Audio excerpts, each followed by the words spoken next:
Welcome. I'm Jessica Tietjen, and this is the Evolving to Exceptional podcast, where we talk about reaching peak performance in our workplaces, homes, and communities so that we can live our best life possible, an exceptional life.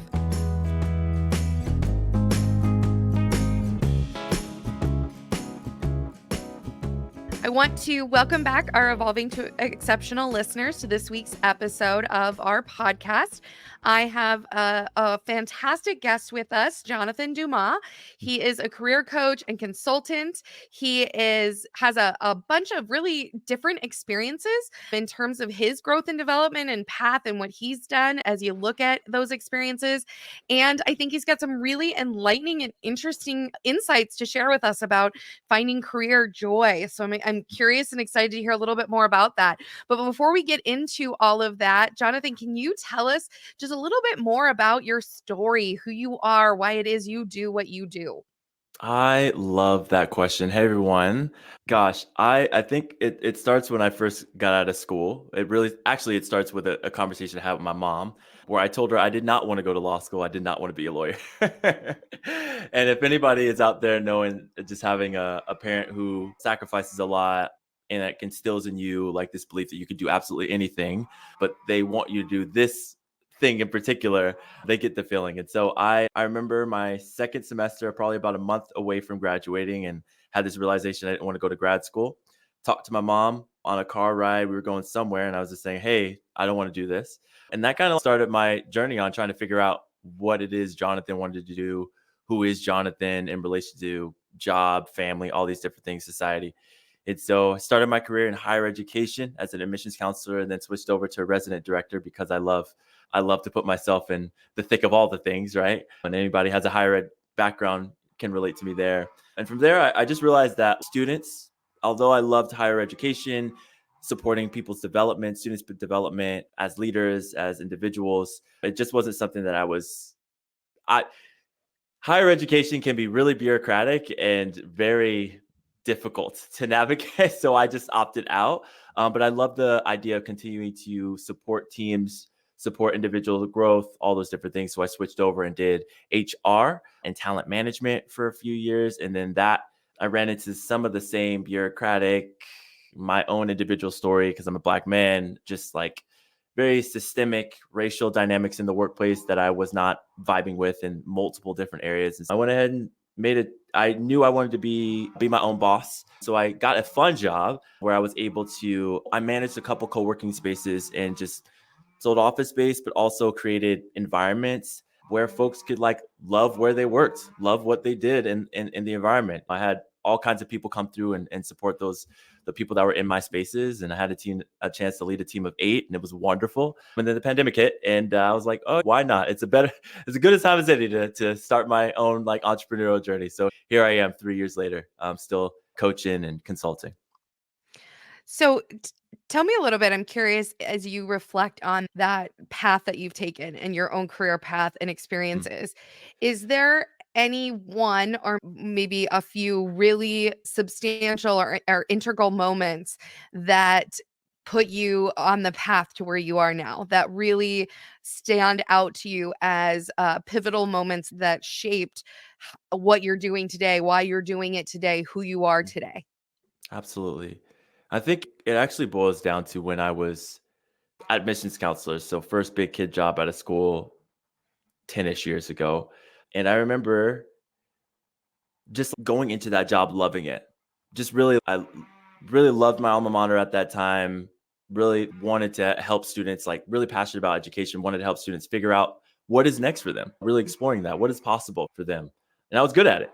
But I think what changed in that time was that I went from loving that job to being miserable in that job, really experiencing high levels of career despair. And I think a lot of that had to do with the leadership that was in that department. And something clicked in my mind is there's no way that like folks can just come in here, be happy-go-lucky, really excited about what they do, really passionate about what they do, and then all of a sudden just not have it. Like not all of a sudden, 6 months pass and then they're ready to leave. They're ready to bounce. And like the turnover I saw and the experiences that I saw and the experiences that I experienced, I just said that there has to be a better way to lead. And I think that is the catalyst for my own trajectory of wanting to know and really learn and study and coach and support people on being better leaders, being better individuals in the workplace, because I think it's very possible. We spend so much time at work. Why can't it be something that we actually find joy in? So I think that was definitely one of those pivotal moments during that time. As an initial Absolutely, and counselor. obviously we share that passion. The whole concept of evolving to exceptional is how do we figure out how to live that exceptional life, that life that's just filled with more of those exceptional experiences rather than Mhm, always focused on getting to the destination, always focused on where we're getting to rather than enjoying the journey that we're on and the experiences that mhm, we're having on it. So I think it's a really powerful testament to the importance of that and the value of mhm. that. And I'm curious, as you work with your coaching clients or the clients that you're consulting with, what is it you do that supports them in that journey? What is it that you see or work with them on to help get to that outcome or to that result? Yeah, I it's actually something that you said, right? It is I remind them that they're human. That like when we go into a workspace, we can't turn off all of the things that happened outside of that, right? We can't forget that I got into an argument with my spouse, that we're seeing all these things happening in the news, that some of us have kids, like the meltdown that happened just before I hopped on this call, right? And I think I remind them that they're human, that to really like hold on to that, because I think that we're taught and socialized to believe that when we go into work, we have to separate who we are. And realistically, when we think about that, we are being required to disassociate ourselves from who we are. And I don't think that's any way to live, any way to be. And I really support my coaching clients on getting that alignment, realigning themselves with who they are, asking themselves deeper questions. Who are you? What do you value? And are you safe? Do you feel safe at where you're at?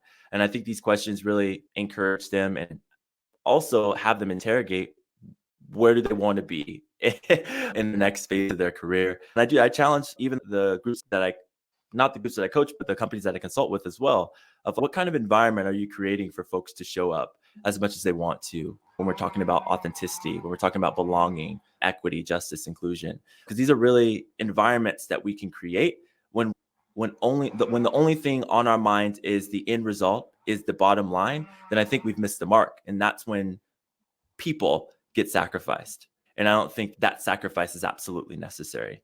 Yeah. And I think that there's a communal way of navigating these things. There's a way to treat people with humanity and dignity and respect and provide space for them to be, even in the work that we do. And I think sometimes I share that with leaders in the consulting work that I do, and they get that, but they're like, how do we make that happen in the work? And I'm like, treat folks with humanity, dignity, and respect, and we'll get there. We'll get there and cultivate those cultures. I think that is a really I think something you said there was really powerful in your statement of saying that people are almost expected to become disembodied or separate from themselves in some way. Mm. And one of my favorite sayings that I say a lot is no matter where you go, your body goes with you. Yes. It's always there. And one of the things I didn't know until I started to really understand the neuroscience lens and the neuroscience of human performance is how much of our experiences get embedded into our bodies. And Yes. so the idea that somehow we can separate the parts of us that are experiencing some things from the parts of us that are experiencing other things is entirely false because it's Mm. the same body. And though the stress Exactly. that's at home or the stress that's at work, it stays stored in the same body. You don't get to leave it behind and pick it back up when you return. And Yep. so I love that you hit on that because that's one of the things I see, and I'm curious if you're seeing it in your coaching clients or those that you work with is really a struggle for people right now is how much stress they're carrying around and how much they're dealing with challenges and they don't have more capacity to necessarily handle more or to take on more. Mm. Yes. Yes, I'm seeing that. I even see it in myself, and I created my own job. And I think what was interesting, just speaking individually for myself, the first probably 2 years was actually coming back to myself. like paying attention to what's going on in myself, paying attention to all of these old ways, or I'm not going to say old ways, and I'm not even going to say traditional ways, but I'm going to say unprocessed and like robotic, hyper capitalistic ways of doing work, which I would argue says that we need to do everything and anything we can in our power to make as much as we can. But then that requires us to forget ourselves, to forget who we are, to become robots. And I think that there's a lot of people, think about what we've experienced, particularly in the last year, but I would say even longer than that, just so much. Not just our work that we're carrying around, but we gone through a pandemic. We've experienced like secondary trauma to the, nth degree, that there is like so much like widespread even grief that like we're continuing to experience.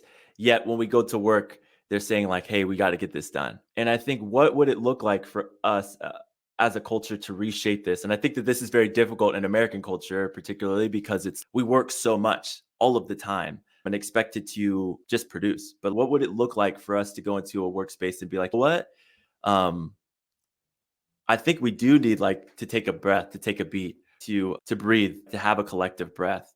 And I just don't think that there are spaces created like that at work. So how do we as individuals create those boundaries and do that for ourselves? And I think that's what I've mainly been working on with my clients. It's boundaries are incredibly important. That like urgency is a myth. It's not real. Like those things will get done, but I think what you can't get back is the time that you lose taking care of yourself, the time that you lose being with the people that you care about, the time that you lose doing the things that you love and enjoy.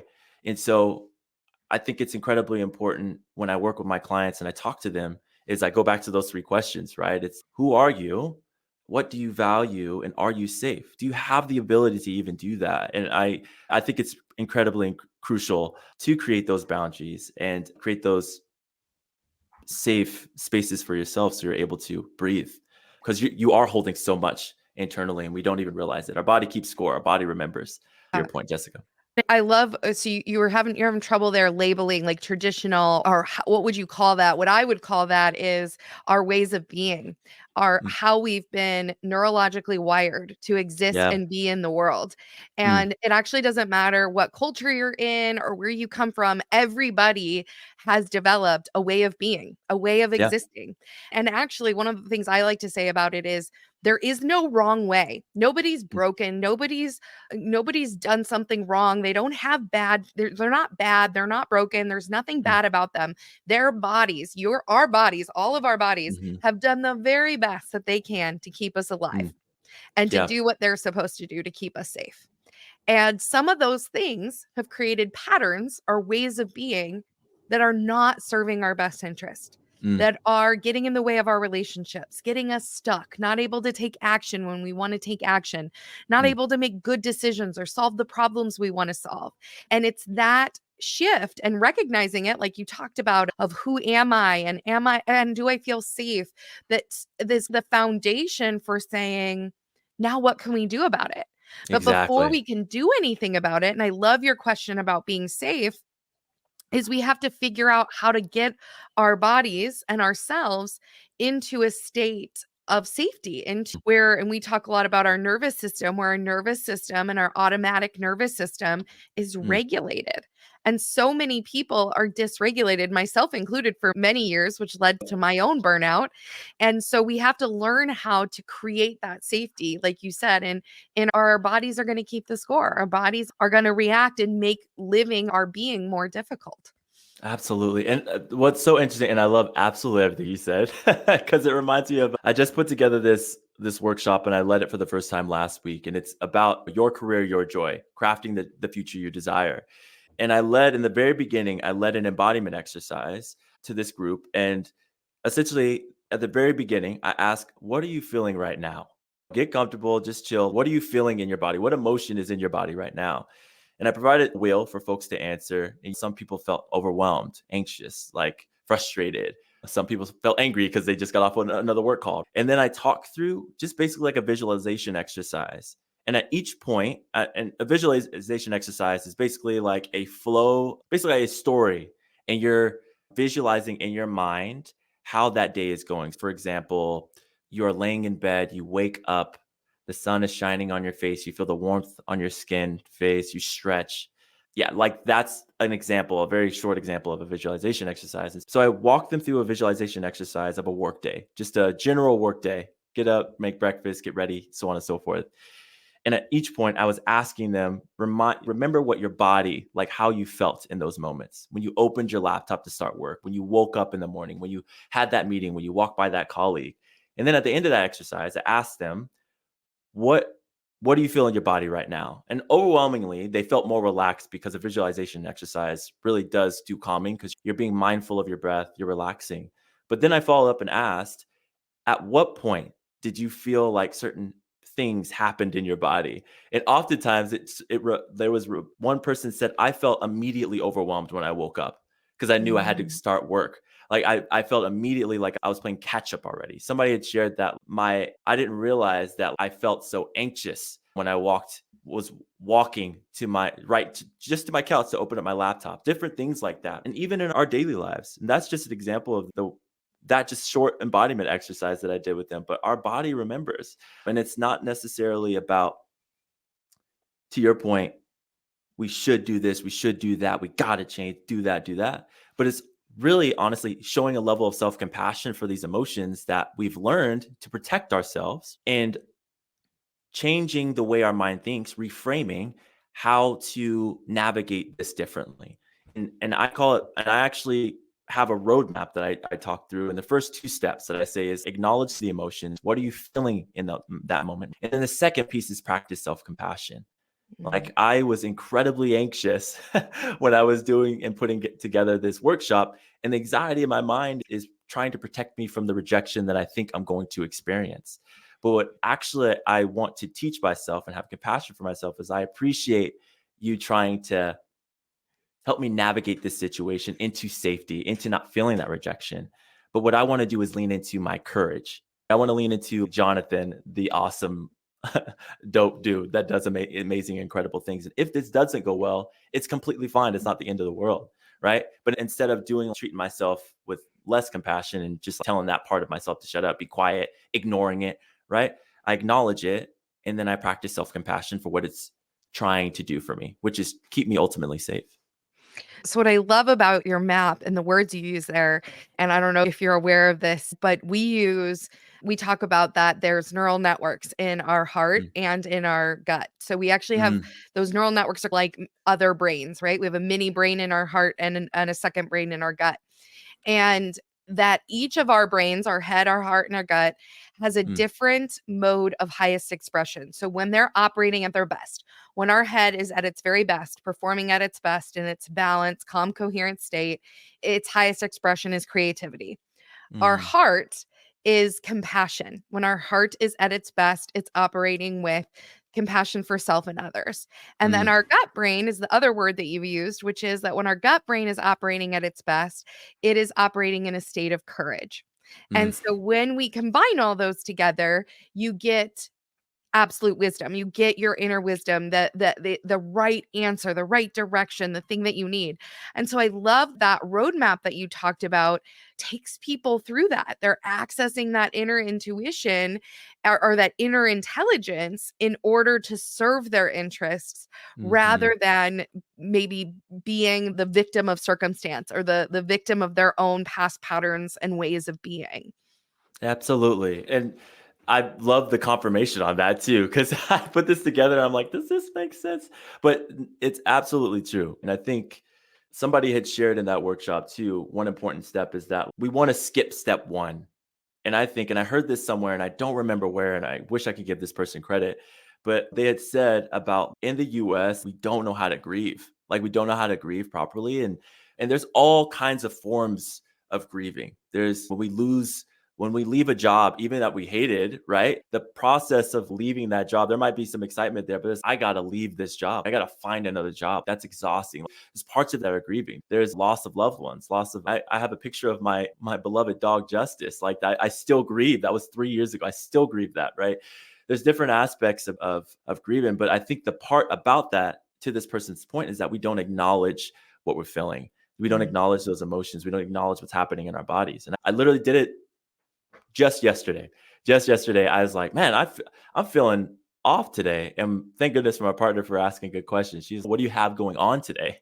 And I was like, I'm on a podcast. I have this thing due, this thing due. She's like, Jonathan, you're anxious. Like you have all this stuff to do and your body's reminding you, like it's saying something to you before even my mind makes sense. I'm also neurospicy. I have ADHD. I'm an ADHD. Shout out to y'all. But it's like connecting those points of what I'm feeling, what I'm experiencing, and what's happening in my body. It's a very crucial first step. So that way you can then practice self-compassion. You can move on to that next step. Then the rest of that roadmap is like asking yourself what you need. Now that you've taken care of yourself, acknowledge those emotions, shown yourself self-compassion. Now it's like, all right, what do you need moving forward in this season? Then you determine those next steps to get that thing that you need or that you want. And then you take action, you do it. And then you might need to start over and do 1 through 4 again. But it's just that like career joy roadmap and navigating that. It's very introspective. It's very like trying to figure out you in this whole process. And I think I know because I talk to people all the time and they tell me folks get so caught up in just life because life be life in. And to create this space for this does take intentionality. So yeah. And I think what you're talking about, really, the term that we use for it is embodied self-awareness, is Yes. understanding the messages that are coming out of our bodies. And in my experience, a lot of people have conceptual self-awareness. They maybe know about their talents or their strengths or what they're interested in or what they value. They have a sense of themselves, but Mm-hmm. conceptual is all about who we've been and who we want to be. It's what we think about ourselves. And Mm. embodied only exists in the present. So I love that you're getting people present, and it requires that paying attention to those subtle messages that are coming out of the body. And I love how you focus there around emotions, Mm. because I think that you're right in that grief, certainly, but I would take it even further in that in our society, there's a tendency to not want to deal with emotions. Let's Yes. stay Mm-hmm. in our head. Let's stay in our Mm-hmm. head brain. Let's do what's rational and makes sense. We don't have Mm. time, especially in a corporate setting, for Yep. how people feel or what's going on in the body, what's going on Mm-hmm. deeper down. And unfortunately, we know when it comes from a neuroscience perspective that if we don't deal with an emotion, if we don't move that emotion through, it stays in our body.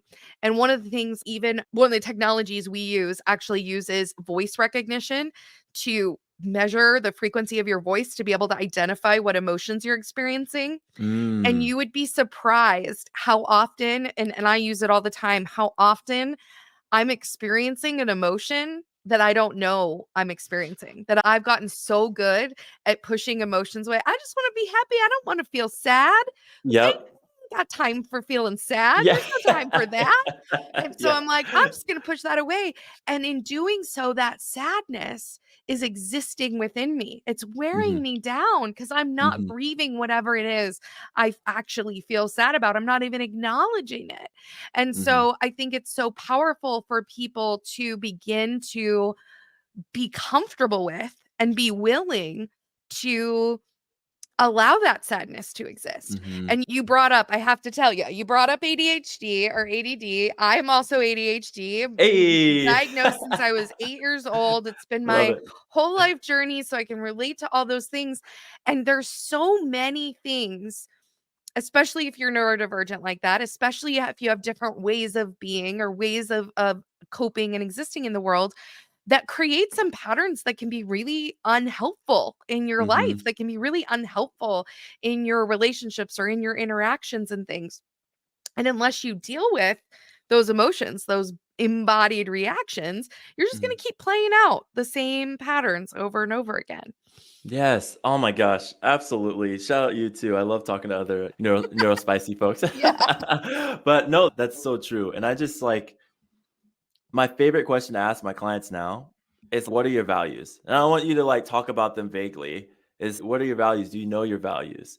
And it's often like these conceptual ideas like, oh, I love to be happy. I want a family and blah, blah, blah. But have you created time to really do an exercise or do like some kind of assessment or like something to figure out those things that are important to you beyond just, to your point, conceptualizing them, right? And I could say without a shadow of a doubt, like I know my 3 values for if I want to cheat, but 3, and it's I know them because I've embodied them. They are part of me, undoubtedly. It's joy, authenticity, community. In each one of those, and equity if I want to add those and cheat into one. But those 3, 4 are like different aspects of me that I can not just pinpoint, but there is a story behind each one of those. And I didn't know those a while ago. If you would have asked me, do you think joy is a value? I'm like, yeah, I think it is. I think it is. I laugh all the time. I smile. But what is joy actually? What is joy? Joy is like this inward contentment, this inward peace, this like soul satisfying like stillness. And it doesn't always mean happy, because like I've had struggles with depression and anxiety, and where I didn't necessarily feel joyful. But in there, I think that there still exists some ways of being and inward peace that exists there that I was able to navigate and use that as my guiding light in those dark times, right? I know that joy is something that like I could just like always lean on. Community. I love being in community. I didn't realize it, but this is instilled for me from my grandma and my mom and all these women that went before me. And my great grandmother, I didn't even realize this, but we always have a house full of people, welcoming people into our home. Doesn't matter where you come from. Just, oh, you brought 3, 4 friends, like they could stay for dinner or stay however many. There's, I don't know how many times I've gone to my grandmother's house and then it's just like me, my uncles, and my brothers, and then we just got friends that stay 3 or 4 days, and it's just all these different kind of concepts. I didn't realize that. And then authenticity. This is a newer one for me, where being myself is incredibly important to me. Being able to enter into a space and me still feeling safe enough and comfortable enough to be me is incredibly important to me, because like there were a large spans of my career and even my academic career, so on and so forth, where I was told that myself, who I was, and my black skin, my hair, the way I talked, the volume of my voice, the way I showed up in my clothes was not welcome. And there's plenty of places that's still the truth. I haven't even gotten to the racial and social dynamics of the work that I do. But as I've become more self-aware, again, going back to the questions that I asked, because I don't walk anybody through anything that I haven't gone through myself, is that authenticity, being able to show up as much as I want and feeling comfortable to do so, is so important to me that like I will not associate with anybody that doesn't allow me to be authentic. I will leave a space. I will end a contract. I won't, because you're not going to get the best version of me. You're not going to get the full version of me. And I refuse to live disassociated anymore from who I want to be. And it's just a different way of being. It's very anti-capitalist, if you will, to make those choices of self over money, I would imagine. So But tell me, I'm curious. Authenticity happens to be one of my core values as well. mm, And I'm curious a little bit about your journey to that, and mm, whether that's been has been a place of struggle in the past, and how you've gotten to a place of feeling comfortable and aligned with showing up as that mm, authentic person, showing up in mm. both the successes and the failures and the things that it means to truly be authentic. Fantastic question, Jessica. I don't want to pose this as something that I've perfected, because I definitely have not. So many insecurities. But I would say that the journey has been messy, to say the least. But I don't know. The vision, the picture that I get in my mind, it's almost like there's a sun shining over like a beautiful like mountainscape. Like that's the image that I have of the highest of highs, and what like showing up authentically means to me. It is like I see clearer. It's liberative. I feel freer. I don't feel confined. And I think my journey, I not think, I keep saying that, but my journey to that started with just, I'm not going to go way, way back, but I've been in like predominantly white spaces for a majority of my life. Like starting from like second grade, I went into the gifted and talented education program. And I was in a school that was 90% Latine, because I lived in I'm from San Diego, California, here in the US, and that's less than 10 minutes away from the border. And I went from being in a group where I'm like one of a few black kids, but like it was predominantly Latine. And all of a sudden, like I'm in a classroom that's predominantly white and I'm the only one. And that was my experience all the way through high school, even where I went to college, grad school. And so I think when I graduated grad school, there was just like this moment that was happening, one, in society, but two, for myself, where this I've been in multiple different like spaces and I've experienced the same thing. And you know what? I'm tired of saying it's me. I'm tired of saying that there's something wrong with me that I have to change because I'm not happy. I'm not okay. And if I'm not going to be accepted fully in my black skin with my hair and all that stuff, then like why would I try and change who I am to be fit in, to be accepted? And so I started that journey with seeking out community and people that encouraged me, empowered me, and loved me for exactly who I was. And when I found those people, I think the me owning who I was, owning my story, owning my brilliance became easier and easier. And I do want to shout out my wife for encouraging me so much. Like we've done all of these different things to make it possible for me to thrive in my own skin. And that's honestly, again, where these questions came from. It's truly from my own truly from my own journey. It is, who are you, Jonathan? What do you actually value? And do you feel safe? And that has been my journey towards authenticity. It's really like ask myself over and over these questions. And now I feel good. Like I come and show up and wear my natural curls. And the more I do it, I feel empowered. I feel encouraged. Every time I show up as myself, it actually empowers and encourages me. And when somebody acts a certain way or treats me differently, or I experience some kind of like racial instance, I'm just like, the problem's not me anymore. Like, I don't believe that it's me because so many people tell me I'm dope. So many people tell me I'm awesome. So many people tell me I'm brilliant. So many people tell me I'm smart. And they encourage me to keep showing up as I am. And I feel like as long as I am treating people again with dignity, humanity, respect, love, care, all those things, then I don't think that there's anything wrong with me. So why should I change who I am and not live authentically? I love that, and I love the image you gave of the mountain, and it's one of the journeys or one of the images that I use. It's on the cover of my book, and Mm, we use the image of climbing a mountain as thinking about our performance journeys, all the roles that we perform. Everybody's got a mountain. Everybody's mountain looks different, different shapes, different paths, different journeys, but everybody's got one that they're climbing.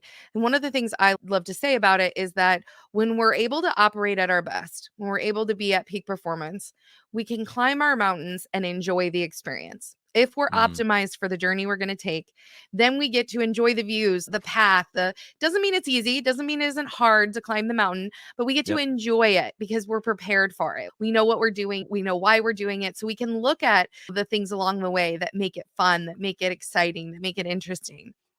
And when we can't be ourselves, when we can't be authentic, when we can't, then we're expending all that energy, and it impacts our performance negatively. It makes the Mhm. journey less enjoyable. And I was recently coaching somebody who talked about having to navigate landmines in the Mm, workplace. And so every day she's going in and she's paying attention to, where are the landmines? How do I not step on one? I got to be what they want me to be. And we were talking about how she's got a lot of brain fog right now and she's mm, struggling. She's not at her best performance. And I said, that might have anything to do with your body, might have everything to do with what you're doing to it, mm. having to expend all that energy navigating landmines. And just the analogy of landmines that could blow up on you and hurt you. Yeah. And so I think sometimes we underestimate or don't appreciate how much, when we're trying to be something we're not, that is impacting us. That You said, oh, an entire word, Jessica. Just an entire word. It's so interesting. In that same workshop I was talking about, somebody said at the end of the workshop that she said, the most impactful part for me was to acknowledge that I didn't even realize that I was still holding on to all of this like frustration, anger, and resentment from, I don't want to put words in her mouth. She said, I'm holding on to something. I didn't realize I was still holding on to something from a job I had a year ago. And that it all stemmed from like how she was treated. She didn't feel like she belonged. She didn't feel included. And she's like, I still hold on to that to this day. And she's like, this is the first time I'm realizing this a year later. Forget a year ago. That's recent. That makes sense. I wrote my book, Fiercely Cherished Beings, and I went back to second grade. Yes, yes. All that stuff truly shows up. And to your point that you said earlier is if we don't acknowledge and process through our feelings, then like it'll come up. It will live in our bodies and it'll show up in one way or another. And I do remember wearing that mask, and I'm wondering that something triggered this for me. As I was talking to somebody who I went to school with, and I graduated before this was undergraduate. And shout out my friend Crystal. She revived the Black Student Union on our campus and did all kinds of stuff, built it up amazingly because it almost went away. But she said, Jonathan, I remember you being like a ball of anxiety. And I said, I was anxious? And she's like, yeah, you were anxious all of the time. And she said it so passively. I had to sit with that. I still remember that to this day. And I was like, wow, like I really was anxious all of the time. And I was performing all of the time. Like I'm an introvert, very introvert. I'm a homebody. I love being home. I love to travel and get outside. But if you don't tempt me with a good time with some comfy clothes and a good movie, I will stay at home all the time. But I was always doing something. Like my weeks were always booked up. I always had to go outside. I was always trying to meet people, just doing. And she said, I remember you being like super anxious. And I'm like, wow, it's because I was living counter to what my natural state was, what I would actually want, just ignoring how my body was feeling and what I was feeling inside and internally. And I don't think in a lot of those cases, I was showing up authentically. To be honest, like I truly could say that I was not showing up authentically in any of those situations. Yeah, and I think what I found in working with folks and myself in my own journey is that a lot of those early life experiences shape patterns for us. Mm, And what happens is that our bodies, our nervous systems wire around that to protect us.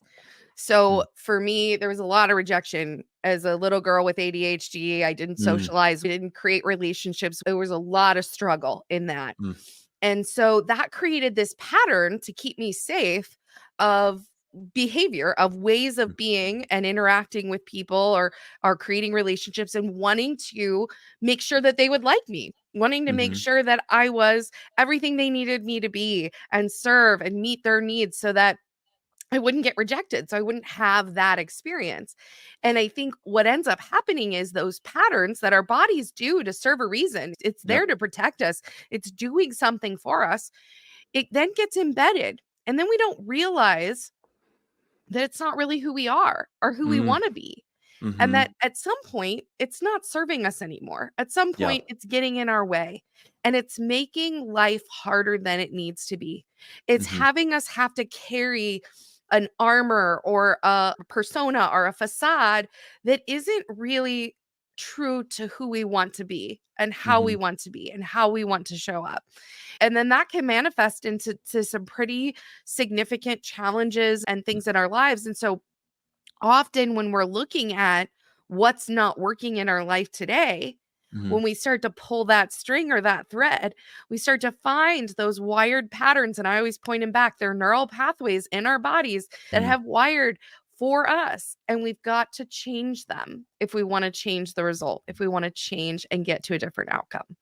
Absolutely. And I always love to shout out my therapist, Sam, who reminds me, he's Jonathan, the reason why you are asking even more questions or you're wondering why you're dealing with X, Y, and Z now is because of is because you're more processed. You're further along. You're dealing with, you dealt with this, and which is ultimately going to unravel this, which is ultimately going to unravel this. And so he said, you're on the right path. Like the more, it's so interesting. Sometimes I've had clients in the past that there's a reason why they're no longer my clients. It's because that they wanted me to fix them. They wanted moments to happen right now.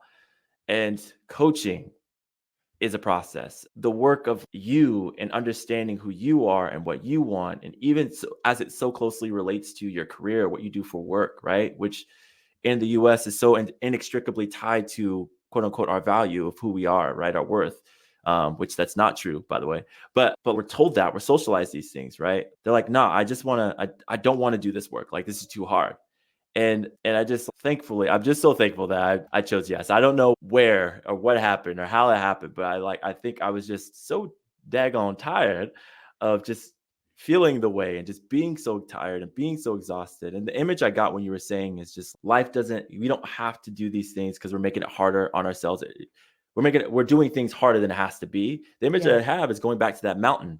Is as I'm trying to get to authenticity and see that beautiful landscape and that sunshine across the way, I've gotten like 80 pounds on my back because I'm wearing all these different masks that are legitimately not mine. And I'm just so thankful that I've chosen on that path to get to the mountain peak, just staying with that analogy, is to just take moments to unload some of that stuff, which is like reframing, unlearning. This is not mine. This is not who I am. And just like taking those things out of my bag. And the journey has continuously gotten easier. It's not easy. It's just gotten easier. And I'm just, goodness gracious, I'm just like thankful for my past self who just said yes to the hard work now. Yeah, I almost think it reminds me of when they talk about people with addiction and they hit rock bottom. It feels like that sometimes, I think, of sometimes it takes getting so desperate, so tired of carrying all of that load and all of that weight around to Mm-hmm. say, "Oh, maybe I need to do something about this. Mm-hmm. Maybe there's more that I didn't understand." And my journey is a little different. I've been on it only for a couple of years. Before that, I didn't even know what embodied self-awareness was. I didn't know how the body or the brains worked. I didn't understand that. I was on that corporate career ladder, climbed my way to the executive position, running a company, being who I needed to be successful in that position, showing up the way that I needed to show up to make it work. And I was miserable. And I was Mm-hmm. really not well. And my body was breaking down. It was screaming at me with autoimmune conditions and health Mm-hmm. problems and all of the things that come when we're suffering, when we're struggling. And that's where, especially for our listeners who are listening to this and your story, I think the awareness that if you're struggling, if you're suffering, if it feels heavy and hard, there's a reason. It Mm-hmm. doesn't have to be, but you've got to be the one that signs up to say, I want to change this way of being. I want to live my life differently. And I need to figure out what it is that I'm carrying around that's keeping me from doing so. Absolutely. I think I And I think a lot of us are told, and when I review leadership literature, because that's my area of focus as leadership development, that like this is the cost. This is the cost of being a leader. This is the cost of running the thing. This is the cost of doing this. This is the cost of being here. But to your point, does it have to be? Like, should I be this miserable, like internally, right? The thing that always comes to my mind is there's not much change in happiness after $70,000, $75,000. And what I keep running into with folks, because I work with a lot of professionals who live in their dreams and quote unquote dreams, and they're making good money. They're like, man, I'm not happy. And I'm like, yeah, because somebody told you this was supposed to make you happy. You didn't ask yourself what would make me happy? What do I Mhm. need? What is the thing that I want? And so you got here and you're experiencing this thing and you're told that it's supposed to be this way. But you can give yourself permission to ask, is it supposed to be this way for me? And I think that is a very powerful first step for you. And I think that's where I started, and I wrestled with it for a long time. And for part of me was, this has nothing to do with work. Why would I like think about this in terms of work? But the more I kept thinking about it, the cause of my anxiety, the cause of my frustration kept surrounding around what I was Mm. doing, around where I was literally choosing to put myself and spend a majority of my time in a day, in a week. And it don't have to be this way. I think ultimately I'm like, it doesn't have to be this way. And I want to do the work to change where I'm at. I want to do the work to be in a better position. I want to do the work ultimately to be happier, to be experiencing joy. Because again, I don't want to look back on my life and have those age old regrets of, I wish I was spending more time with my family. I wish I was spent more time traveling. I wish I spent more time like doing the things that I love, creating things just to play. I really want to get back to the Jonathan, like that spent hours in his room, just like doing stuff for fun. Not because it's making money or doing those things, but just because it's fun. What a wonderful concept. What if you could just do something every single day, 30 days, 30 minutes a day, you just doing it just because it's fun to you. And it's just like doing something internally for you. It's not making money. It's not doing anything extraordinary, but it's just because. And I think that's where I'm like pushing my clients, where I'm personally striving to, where I'm personally pushing as a consultant, that kind of that idea of like, how do we do this better? How do we ask that first question? Does it have to be this way? And I think what we're seeing is that our current ways of being, whether they're right or wrong, it could be people could argue about, but they're not creating the result. That the fact that people are more lonely than ever before, more unhappy Mm, than ever before, suicide rates are up, depression rates mm, are up. mm, All of the reports and analysis of where people are today is not indicative of that the practices we're using are creating the results that we really want in the world and in mm. our lives. So if we want to get to something different, then it's going to take a different understanding of how we're operating, how we're existing, and how do we shift it. So I love everything you're doing. Is there anything else our listeners should know about what you do and what you offer and what you bring in terms of your coaching and consulting? Yes, I forgot in my opening. I always forget to do this, but obviously there's different aspects of who I am. But I love to share what I do in terms of my passion. So I'm a podcast host, so you can find my show. It's called Highly Visible and Little Misunderstood, where we talk about big, complex things in nuanced ways, providing space to dialogue and yeah, get into it. The next upcoming theme starts soon, and we're talking about entrepreneuring while BIPOC. So I'm just going to be talking to a bunch of entrepreneurs of color, talking about their journey of being an entrepreneur, their different identities. I have moms on there, adoptees on there, and it's not just about the racial identity, but all aspects of who they are and how that plays into their work as an entrepreneur. I'm also a career transition coach, which I help support millennials, Black millennials in particular, experience career joy. But I'm open to working with anybody who anything I said today resonates deeply with you. Reach out to me. I would love to connect. And then I'm also an organizational psychologist. I'm the co-founder of a company called Common Culture, which we do leadership development training for companies and helping them create equitable and thriving organizational cultures, particularly for their middle manager employees. So you can find me at heyjonathandumas.com or on LinkedIn. That's where I'm most active. But would love to connect with anybody that really wants to transition from career despair, that those feelings of hopelessness, to career joy, where it's this deep, intense, like care and love and soul satisfying happiness.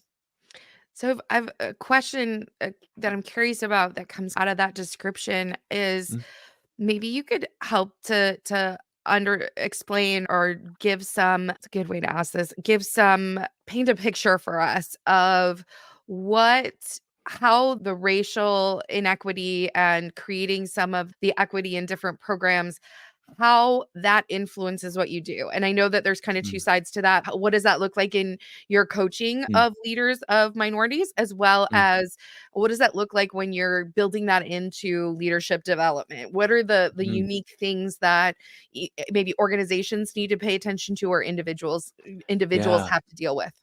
Yeah. So I'll start with the individual piece.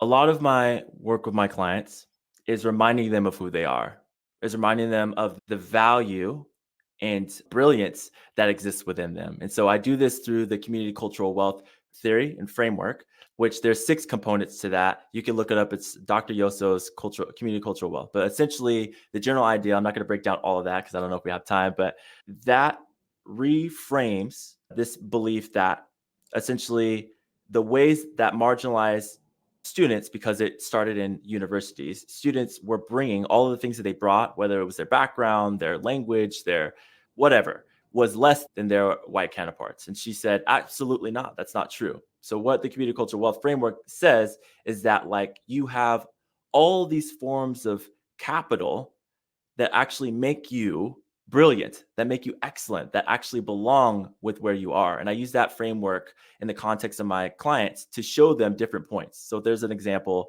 resistant capital, where that ties deeply to my authenticity, right? Where I look myself in the mirror and I wear my curls, I wear my jean jacket, I wear my all these different things, these aspects of who I am.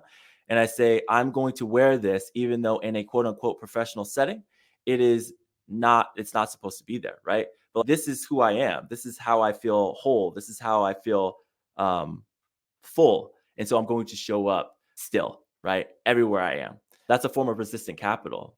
That's you doing that is you're resisting this idea that you are not enough, your appearance is not enough. And we utilize very similarly that same framework in the work that we do with our trainings that we develop.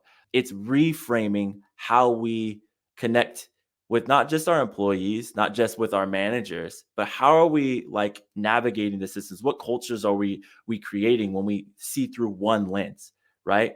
Is there value? And the answer is obviously yes. Is there value with seeing people and treating people with humanity, dignity, and respect, and with what they bring to the organization? Because what we know, there's plenty of studies that show is that the greater the diversity in an organization, the greater the innovation, which ultimately increases the bottom line, if you really want to get that deep into it. But we do these trainings to rethink how we communicate, rethink how we're leading, rethink how we're interacting, so on and so forth. So those are some of the ways that we are trying to reshape and do that thing differently as far as coaching, and then also in some of the training work that we do. Thank you for sharing that. I think it's so powerful to see how to take intent and put it into action Mm. to create those shifts or those different ways of thinking and seeing. And I think in my experience, or not really so much in my experience, but just understanding how much our lens, our perspective, all of our ways of being shape what we see and how Mm. we see things, that often you point to, oh, this creates more innovation. But when you understand how the brain works, that having those alternative perspectives really creates Mm-hmm. entirely new visualizations of challenges, problems, things that you're encountering or experiencing. And so the more that we create or embrace those differences, the more that we understand and appreciate those differing perspectives, the more value gets created from it. And I think oftentimes that's underappreciated in a lot of the corporate environment, at least the Absolutely. corporate environment, traditional corporate environment of the past. Absolutely. They want cogs in the machine. They want people to show up and do the work the way that they want it done. And I think that you're diminishing the value of the person, one, of who they are, right? One, and then two, of the creating, the innovation that they could possibly bring, that value of, again, that value of who they are. If they showed up, if I got a room full of 10 different people that spoke, each of them spoke two different, I'll just say one other language, different parts of the US, different parts of the world, and brought them into a room and started a company and said, all right, we want to create the world's best water bottle. I can almost guarantee we're going to create an amazing water bottle, just based off of the experiences, the knowledge, the wisdom, the different insights that come from who they are and where they come from, and how those things show up. Yeah, and it's just so interesting how businesses say they want diversity, say they want inclusion, say that, and then when folks start acting the way, like, as themselves, all of a sudden they're isolated, they're lonely, they don't want that. Too much change, you're too loud, don't do that. We just want you to do this thing. But that thing doesn't work, and it doesn't work for me. It doesn't work how my brain works. You're not reaching this group of people, so on and so forth. And really, the way I look at that is that it's conflicting with their way of being. And so we're always uncomfortable when we're asking ourselves or anyone else or to be some different than the way that we're used to being. Mhm. And so it creates discomfort and it creates a response of, ooh, I don't want that. That's Mm. different. That's not Mhm. what I'm comfortable with, Mm. rather than a curiosity Mm. of, okay, that's different. What does that mean? And I think that's where, when I go back to the head, heart, and gut and our highest intelligences and asking the question, how can I be the most compassionate, creative, and courageous person that I can be? Mhm. in all my interactions, in all my decisions, and all my ways of working and being. And that's going to create those better outcomes and results. Mm. Jonathan, this has been such a great conversation. I think you and I could probably go all day. Yeah. Tell me, what would you like our audience, any parting thoughts, words of wisdom, Mm. advice, insights you would like to share with our audience as we wrap this up? Yeah, I think we spent a lot of time in the beginning talking about just like acknowledging emotions and emotions existing in your body. I think that on the journey to career joy or betterment or fulfillment or whatever journey that you're on, the two most I want to say practical, but they're not uber practical. But the things that you could do is starting with that step of introspection and acknowledging your emotions, acknowledging what you're feeling, asking yourself that question: does it have to be this way? And then maybe even ask yourself another question after that: is what am I feeling right now? And ultimately, who are you? What do you value? And do you feel safe? And just take the time to do that, because I think you'll discover something deep about the work that you do, who you are, what you want, and how you get to feeling fulfilled, better, all of the things. I love all the work that you do, Jonathan. That was great words of wisdom, great Yeah. advice for our listeners. And as we wrap up this episode, I just want to remind all of our listeners to just always keep evolving, keep growing, keep rewiring those neural pathways, keep looking for those opportunities to intentionally evolve yourself so that you can live your best life, so that you can have more exceptional experiences while you're on your life journey. We hope you have a wonderful rest of your day and a rest of your week, and we will be back again next week with another episode.